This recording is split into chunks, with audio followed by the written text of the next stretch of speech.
दोस्तों तैयार हो जाइए क्योंकि आज हम बात करने वाले हैं उस फिल्म की जिसमें 14,000 कुलियों की भीड़ में से एक कुली निकला है जो अपने नाम से नहीं अपने काम से पहचाना जाता है। एक तरफ रहस्य, दूसरी तरफ एक्शन और बीच में स्टार पावर का एक ऐसा तड़का जो थिएटर में सीटी लाकर रख देगा। हाँ, तो मैं जिस मूवी का नाम ले रहा हूँ उसका नाम है कुली, रजनीकांत स्टारर। कहानी शुरू होती है दहिया से, जो बंदरगाह पोर्ट का मालिक है। पूरा इलाका उसी के कब्जे में, लेकिन असली बॉस है साइमन। ठंडा दिमाग, तेज दिमाग और चालाकी में माहिर। धेया और साइमन का रिश्ता साहब है मालिक और वफादार आदमी का। इसी बीच कहानी में आती है माला। माला अपने बाप के लिए मदद मांगने आती है देवा रजनीकांत से और उसके दोस्त के लिए। वो तैयार हो जाता है। देवा एक हवेली में शांति से रह रहा होता है, इन झगड़ों से दूर, लेकिन माला की हालत देख देवा मदद करने के लिए तैयार हो जाता है। और यहीं से शुरू होती है खेल खेल में क्या ट्विस्ट है। ये सब आपको मूवी देखने पर पता चलेगा। देवा जैसे ही मदद शुरू करता है, पोर्ट की पॉलिटिक्स में फंस जाता है। साइमन को शक है कि देवा उसके खिलाफ है और देवा को भी डर है कि देवा उसका तख्ता पलट कर सकता है। लेकिन असली मजा ये है कि कौन किसकी तरफ है ये एंड तक साफ नहीं होता। कभी लगता है देवा साइमन के खिलाफ है, कभी लगता है उसके साथ। दोस्ती और दुश्मनी के बीच का ये खेल ही फिल्म का सबसे बड़ा सस्पेंस है। देवा की जिंदगी में आता है रंगा, एक पुराना दोस्त जो अब सामने खड़ा है जैसे सबसे बड़ा दुश्मन। दोनों के बीच का अतीत धीरे धीरे फ्लैशबैक में खुलता है और यही कहानी का इमोशन जुड़ती है। अब आता है वो हिस्सा जिस पर सबसे ज्यादा चर्चा है, आमिर खान का कैमियो। फैंस ने सोचा था कि उनका रोल धमाकेदार होगा, लेकिन फिल्म में उनका इस्तेमाल बहुत कम है। एक सीन में आता है, लोगों को लगता है कि अब खेल बदल जाएगा, लेकिन उनका ट्रैक वहीं खत्म हो जाता है। पहले हाफ में माहौल सेट होता है, पोर्ट की राजनीति, रिश्तों के खेल और देवा का धीरे धीरे इसमें डूबना।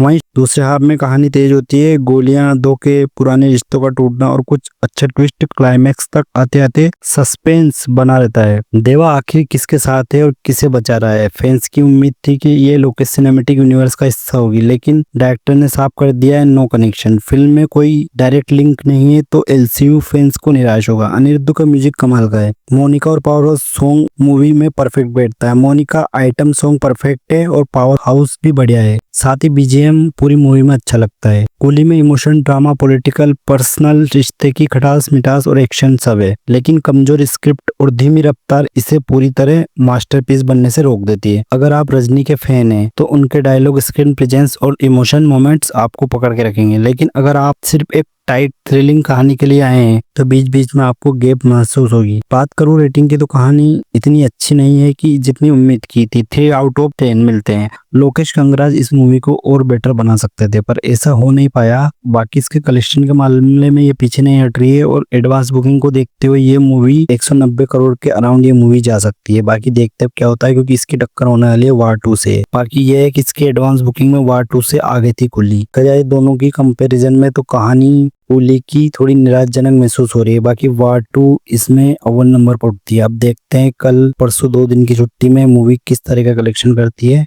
ऐसी अपडेट आपको देते रहेंगे और मिलते हैं अपने अगले वीडियो में। तब तक के लिए जय जय श्री राम।